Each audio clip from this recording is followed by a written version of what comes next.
The UK is reopening for business. London may never be the same. London has seen more than its share of crises.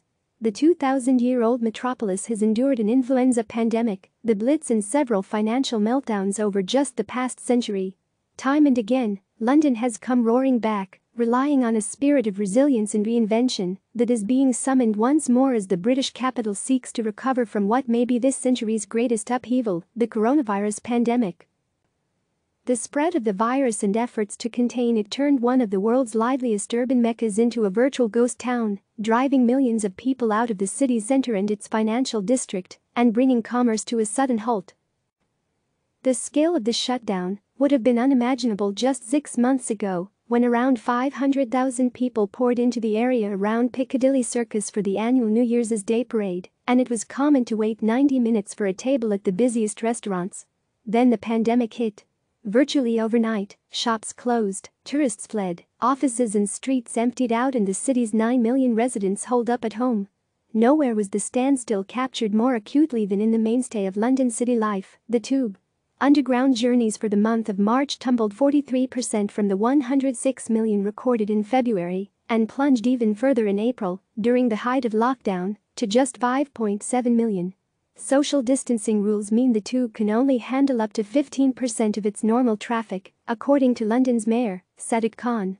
Infographic: 1,593,789,215,842 Background, URL, cdn.cnn.com cnn.e Interactive HTML5 Video Media 2020-0703 London Transport 375px.png No repeat 00 Transparent, margin bottom, 30px, padding top, 122.370173102529996%, width, 100%, Moz background size, cover, O background size, cover, WebKit background size, cover, Add media, min width, 640px, .m infographic, 1,593,789,215,842 Background image, URL, cdn.cnn.com cnn.e Interactive HTML5 Video Media 2020-0703 London Transport 780px.png, padding top, 59.449071108263993%, add media, min width, 1120px, .m infographic, 1,593,789,215,842 Background image, URL, cdn.cnn.com cnn.e Interactive HTML5 Video Media 2020-0703 London Transport 780px.png, padding top, 59.449071108263993%. The fallout from lockdown has been severe. London's economy is expected to contract nearly 17% this year, according to figures from the city government, a sharper drop than the 14% decline the Bank of England expects for the United Kingdom as a whole. Companies in London are expected to shed some 460,000 jobs, or about 7% of the workforce, with manufacturing, construction, retail, and accommodation and food services the hardest hit.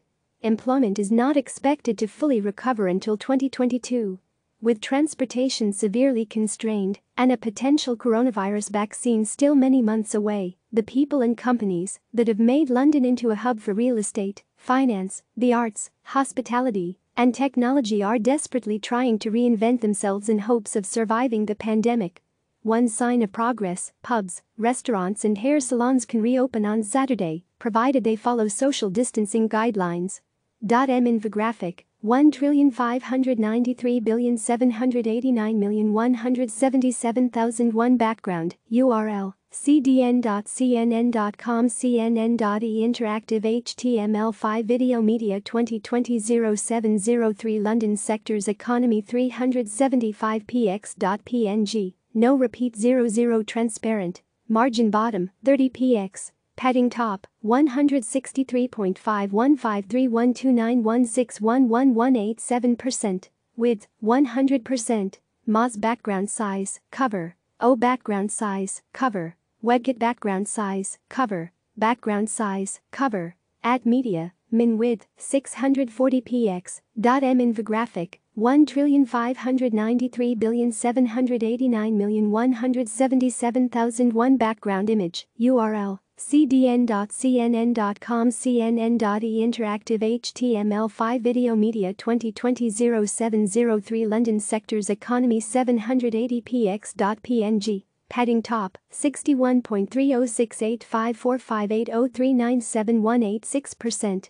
Media, min width, 1120 px. M infographic, 1,593,789,177,001 background image, URL, cdn.cnn.com cnn.e interactive HTML5 video media 2020-0703 London sectors economy 780px.png. Padding top, 61.306854580397186%. The physical city. What the pandemic means for London's sprawling collection of corporate headquarters is still unclear.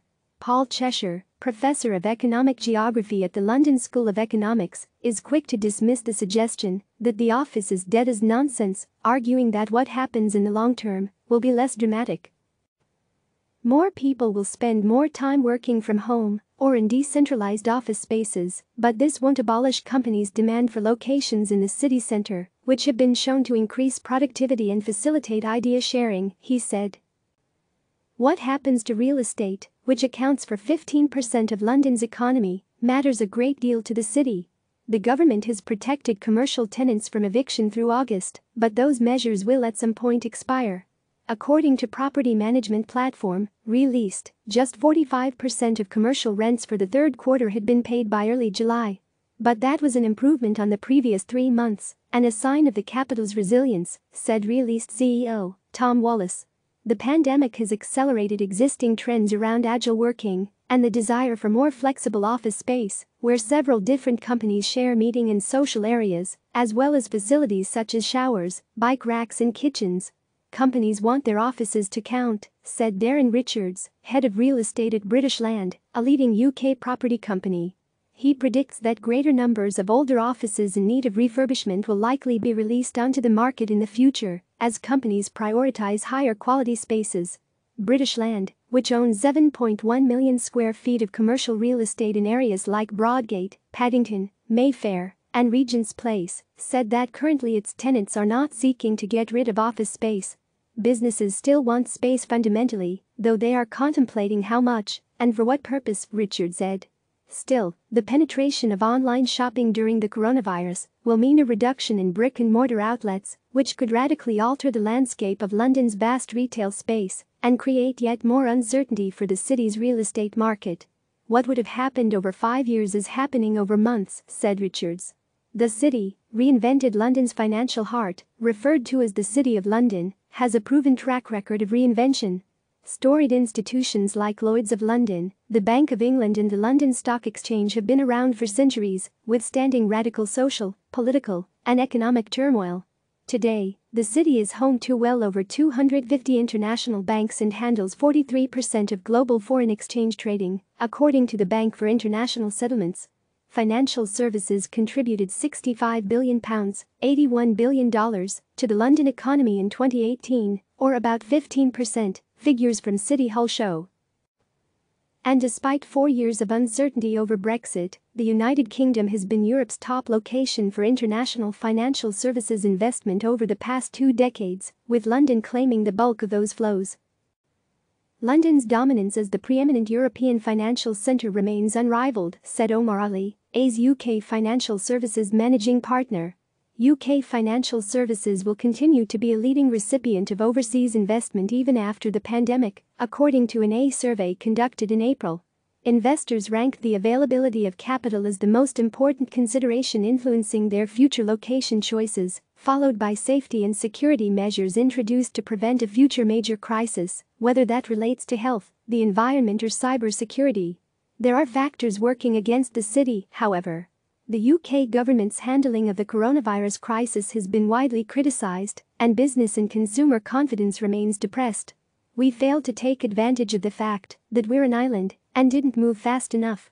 "There was a lot of complacency and hubris," said Richard Burge, the CEO of the London Chamber of Commerce and Industry. The government's approach to negotiating its post-Brexit trading relationship with the European Union has also drawn reproach. A group of business leaders warned this week that Britain's decision not to extend the current transition period beyond the end of the year is a huge gamble. The City of London may yet be tested.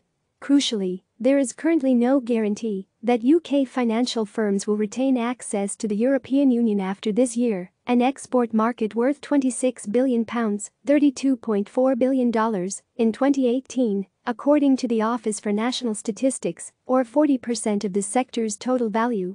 Still good for startups as London seeks to retain its status as a leading global business centre. The city's technology sector, which boomed following the global financial crisis, could help. Google, Facebook, FB, and Amazon, AMZN, have big offices in London, and startup investment has continued during the pandemic, suggesting that losses in real estate and financial services could be made up in the tech sector. Startups based in London have raised $4 billion in venture capital since the start of the year, more than Paris, Stockholm, Berlin, and Tel Aviv combined, according to figures compiled in June by Tech Nation and Dealroom. "It's a global arms race, but London is still ahead," said Brent Hoberman, the co-founder of Founders Factory, an accelerator. "I think London absolutely remains as the global magnet for tech talent," he added, attributing its attractiveness to world-class educational institutions, diverse culture and early entrepreneur success stories. Lockdowns have only accelerated the adoption of digital technologies in everyday life and boosted information and health technology companies, playing to London's strengths, said Saranga Chandradilake, a partner at Balderton Capital, one of Europe's leading early-stage venture capital investors with stakes in companies such as Sidimapur, Vivino, List, and Revolut.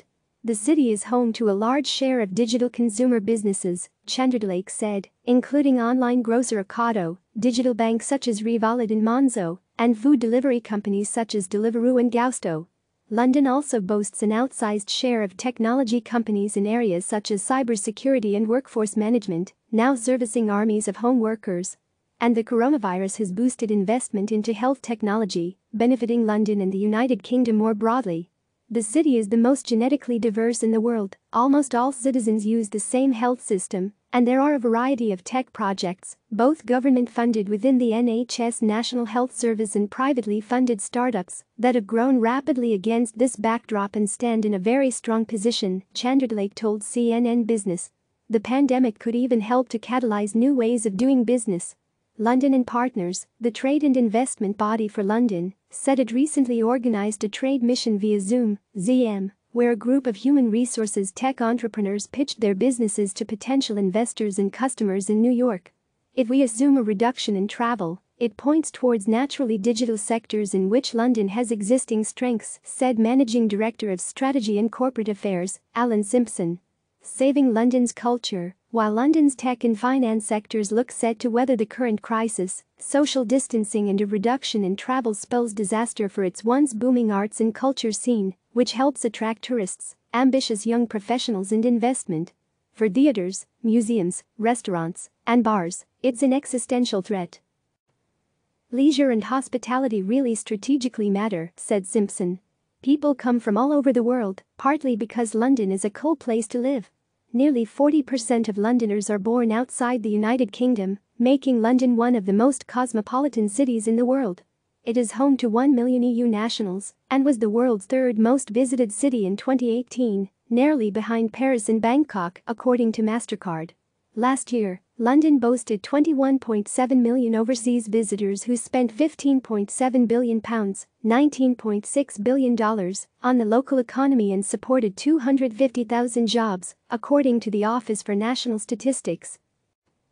"That revenue keeps certain things alive in London," said UK Tourism Alliance Director Kurt Jansen. "The West End theatres couldn't survive if not for overseas visitors." In an open letter to the government signed by UK theatre and nearly 100 actors, writers, and directors, the Society of London Theatre worried that British theatre is on the brink of ruin. "Theatres do not have the money to operate viably with physical distancing," they said. The industry has called for an emergency relief fund, ongoing wage support and more help for freelancers and self-employed artists. Museums, galleries and London's iconic tourist attractions are also at risk. Several have not yet announced plans to reopen, despite being allowed to do so on Saturday. In a joint statement issued late last month, directors of museums such as the Tate, British Museum and National Gallery said it was a question of how and when we can open our doors again in a financially sustainable manner for the long term. The National Gallery has said it will reopen on July 8, while the Tate Britain and Tate Modern will reopen on July 27, and the Tower of London on July 10. London's pubs and restaurants face an even greater threat from social distancing. Already, Michelin-starred texture and the upmarket Indian accent, a Mayfair outpost of the Delhi original, have permanently closed. They are unlikely to be the only casualties. Murad Killick, the owner of Amber, in the hip East Aldgate neighborhood, told CNN Business that he is not confident about reopening. Amber is opening its doors on Saturday for the first time in nearly 4 months, but at less than half its previous capacity. Killick worries that when government support is wound down in October, he could risk eviction unless his landlord agrees to temporarily reduce monthly rent payments. For Joseph Ryan, business looks set to boom over the July 4 weekend at his 2 pubs in London. Howl at the Moon and the White Hart have far more bookings than usual, Ryan said, but he is less optimistic about the longer-term outlook. Indoor capacity has been cut in half, seating is now mandatory, wooden panels have been erected between tables, and staff will be wearing masks and gloves. "We're confident about this weekend, but thereafter we're not so sure," said Ryan. The novelty might wear off. Whether Londoners are quick to return to bars and eateries remains to be seen. Worryingly, household income and expenditure are set to tumble by 5.5% and 12% respectively this year, and are not expected to reach 2019 levels before at least 2023, according to City Hall. How quickly a new London emerges depends on the coronavirus. If cases continue to fall and social distancing is eased further, the economic outlook will brighten. A second wave could prompt further lockdowns and all the economic pain that brings. London will find workarounds to the immediate challenges posed by the virus, said Burge of the London Chamber, from becoming a city of cyclists and walkers to standing outside bars in the drizzle. "That's what we do," he said. "London will come through." Eoin McSweeney contributed reporting. Click subscribe to receive the latest news.